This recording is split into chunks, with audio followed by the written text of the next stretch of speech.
After studying this module, you shall be able to know the history of narrative analysis, learn definition and function of narratives, identify the narratives of loss and trauma, learn narrative analysis and narrative therapy. History of narrative psychology. The recent history in the study of narratives emerged as a part of general turn language that occurred in the social sciences in the 1980s.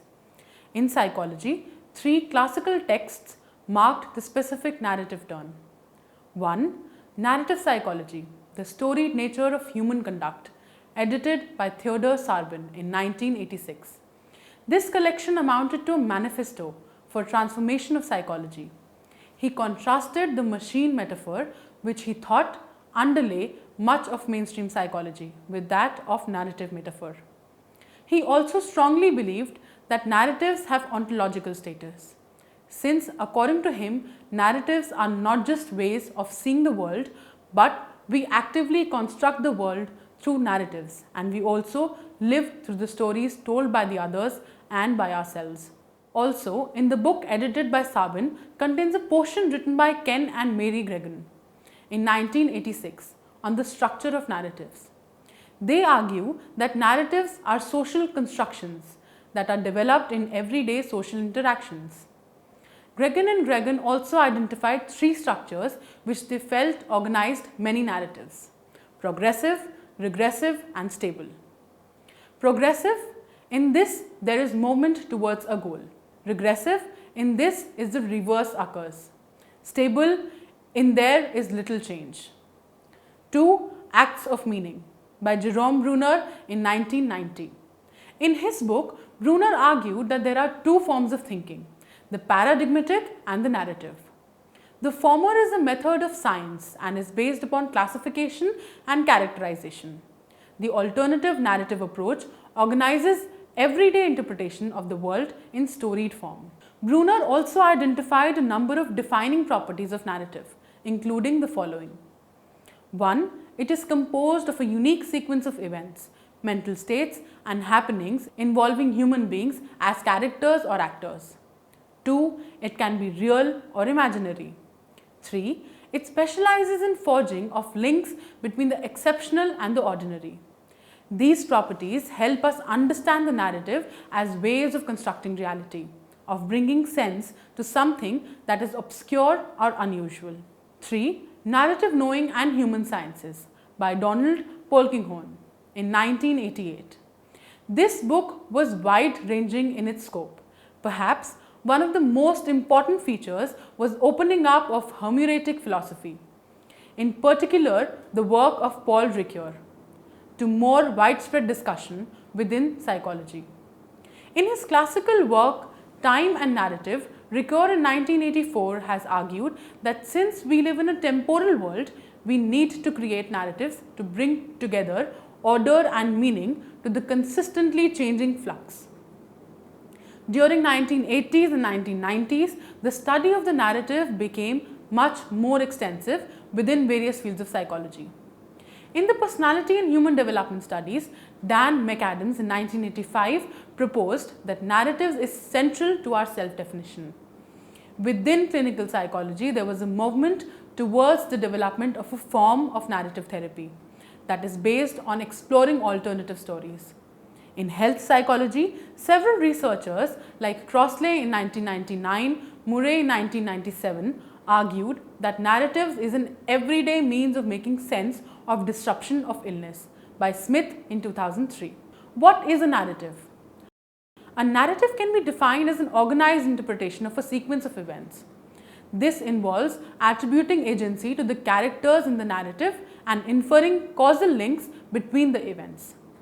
Mostly, a narrative is an account within 3 components: a beginning, a middle and an end by Smith in 2003. It can alternatively be defined as a story linking events in a chronological fashion. It comprises of the interpretation of what we and others do. Narratives are overwritten with moral evaluative themes which are important in understanding how individual relates to events. In a narrative, there are changes that occur over a period of time, which involves a character and some form of action by Howitt in 2012. Function of narrative. The main function of a narrative is that it brings order to disorder. When the author is telling a story, he is trying to organize the disorganized and to give it meaning. The use of a narrative is pronounced in everyday understanding of disruption. Example, Becker in 1997. People encounter several kinds of disruption on a daily basis. Such disruptions may include financial problems, personal problems, family problems, and health problems. These challenges in our daily routines encourage attempts by us to restore some sense of order. Narrative is the primary means to restore this sense of order. The central process of bringing order is known as implotment, to denote organizing of a sequence of events into a plot.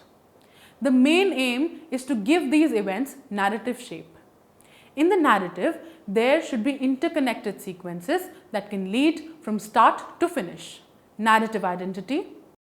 Narratives also provide structure to our own selfhood. When we are narrating our stories to others and ourselves, we are creating narrative identity.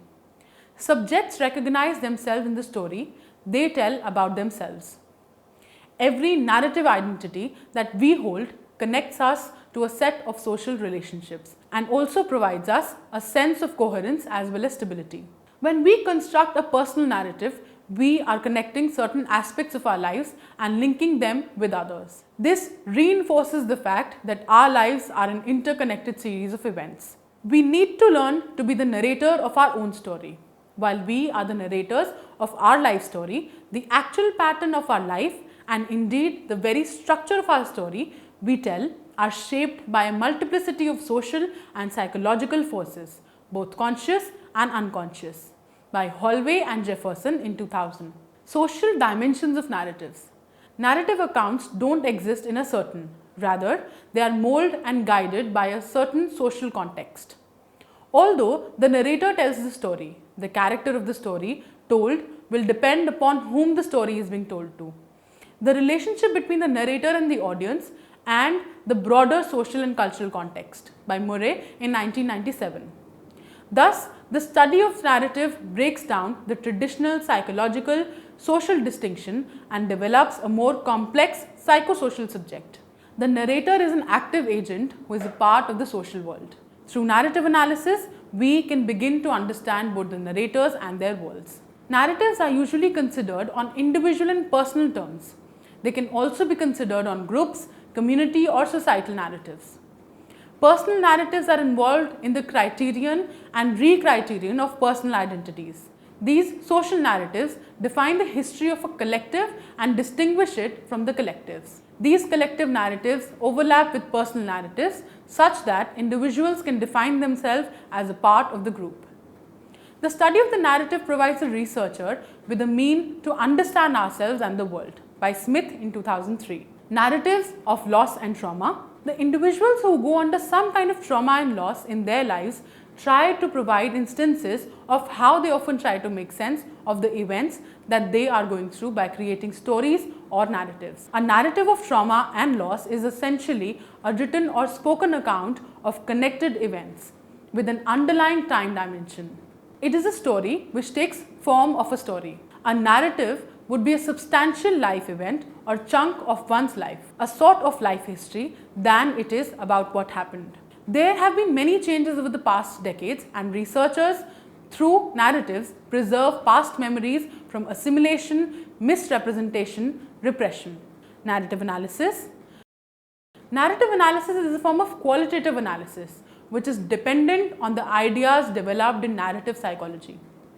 Narratives can be analyzed using a wide range of qualitative methods. It is best reserved for analysis based on the theory underlying narrative psychology. Any data which comprises of narrative is suitable for analysis. Hiles and Cermak in 2008 list the following among the type of narratives. 1. Oral versus written narratives. 2. Fictional versus historical narratives.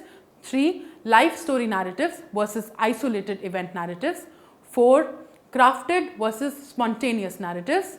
5th, public versus private narratives. According to Murray in 2003, the most appropriate way to collect data is through interview.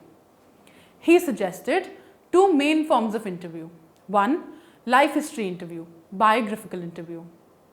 It might begin with a request that the participant tells the interviewer the story of their life, starting as early life as they wish, right up to the present time. Probes may be interspersed as appropriate to facilitate the narrative process. 2. Episodic interview. It is focused much more on the particular topic of the life history and seeks an extended account of these.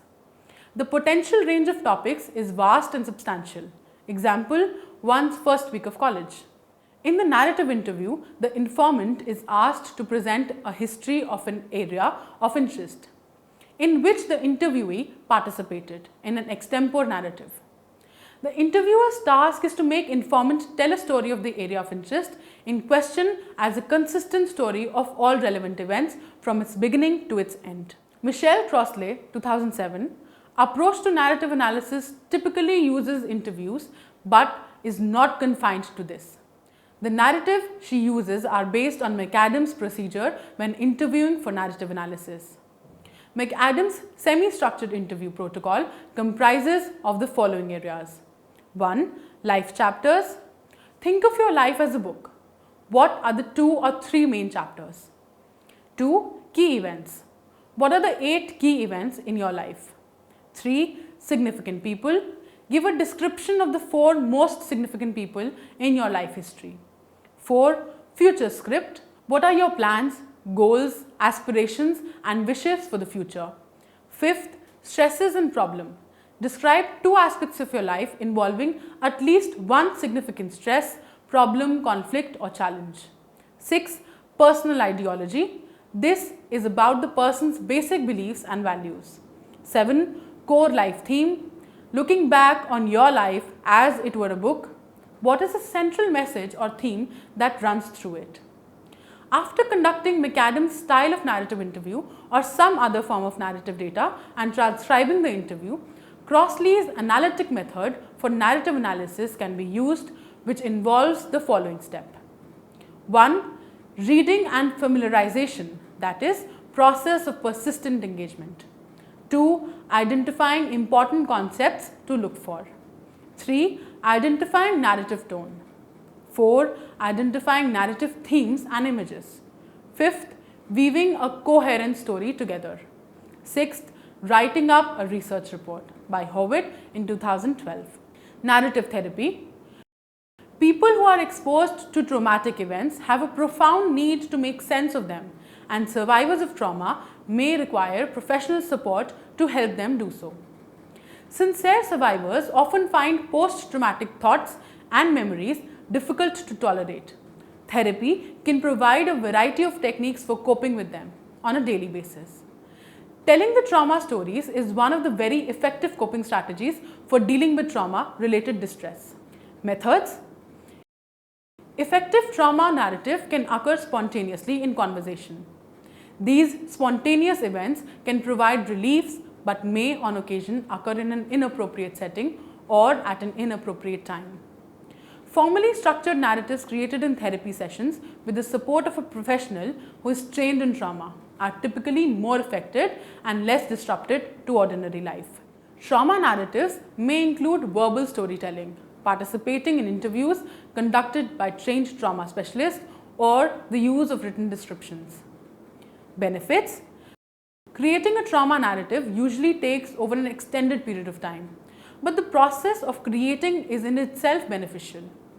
Gaining mastery is a gradual and progressive process. Every stage of telling the story will increase the sense of control over overwhelming out-of-control events. Expressive experiences also diminish distress by venting strong emotions and, over time, desensitizing survivors to their own stories.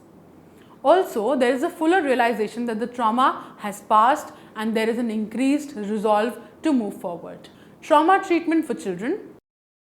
The use of narratives for with traumatized children is a common therapeutic technique used to help them resolve persisting systems of trauma and return to their usual routines.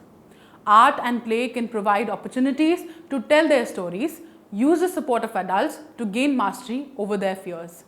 Some therapists help children develop narratives through art activities such as painting, drawing and sculpture, etc. Example, Trauma narratives are narratives that help readers gain access to traumatic experience. It can be reflected on a growing awareness of the effects of catastrophe and oppression on the individual psyche. The periods of war, colonialization, genocide, poverty, domestic abuse can be effectively illustrated through narratives. Summary: a narrative is a substantial chunk of one's life, a sort of life history rather than what has happened. In its classical formulation, it needs to have a beginning, middle and end. Narrative psychology is concerned with the structure, content and function we tell each other in the social interactions. Narrative analysis can be used to understand both the narrators and their worlds. There are various methods for analyzing such narratives, for example, Crossley's method for narrative analysis, etc. Examples of trauma narratives can be accounts of domestic abuse and violence.